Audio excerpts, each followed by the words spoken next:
হোলির আগের রাতে কেন আগুন জ্বালানো হয় জানেন?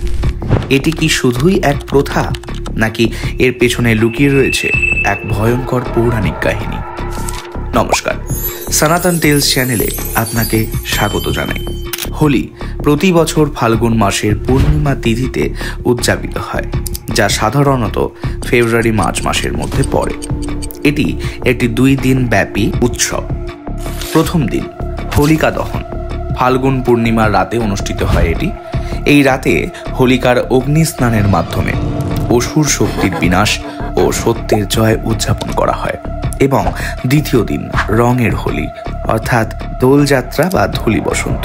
পরের দিন সকালে সবাই রং খেলেন, যা কৃষ্ণ ও রাধার প্রেমলীলা এবং বসন্ত ঋতুর আগমনের প্রতীক। তবে আজ আমরা জানব হোলিকা দহনের রহস্য, কেন হোলির আগের রাতে আগুন জ্বালানো হয়। প্রাচীনকালে ছিল এক শক্তিশালী অসুর রাজা হিরণ্যকশিপু। সে নিজেকে ঈশ্বর মনে করত আর সবাইকে বাধ্য করত তার উপাসনা করতে। কিন্তু তার নিজের পুত্র প্রহ্লাদ ছিলেন ভগবান বিষ্ণুর পরম ভক্ত। রাজা চাইলেন যেভাবেই হোক প্রহ্লাদকে হত্যা করতে হবে। বহুবার চেষ্টা করেও ব্যর্থ হয়ে তিনি তার বোন হোলিকাকে ডাকলেন। হোলিকার ছিল এক অলৌকিক বর বা শক্তি।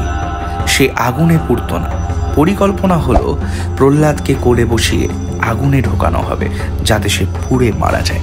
কিন্তু ভগবান বিষ্ণুর কৃপায় প্রহ্লাদ অক্ষত থাকলেন, বরং হোলিকা নিজেই আগুনে ভস্ম হয়ে গেলেন। এই কারণেই হোলির আগের রাতে হোলিকা দহন করা হয়, যাতে অহংকার, দম্ভ ও অন্যায়ের বিনাশ ঘটে এবং সত্যের জয় হয়। বিশ্বাস করা হয় হোলিকার আগুনের চারপাশে ঘুরে প্রার্থনা করলে জীবনের সকল নেতিবাচকতা দূর হয়। হোলি শুধুই রঙের উৎসব নয়, এটি ন্যায় ও সত্যের জয়গান। আপনিও যদি বিশ্বাস করেন যে সত্যের জয় হবেই, তাহলে কমেন্টে লিখুন সত্যমেব জয়তে। নমস্কার, ভালো থাকবেন।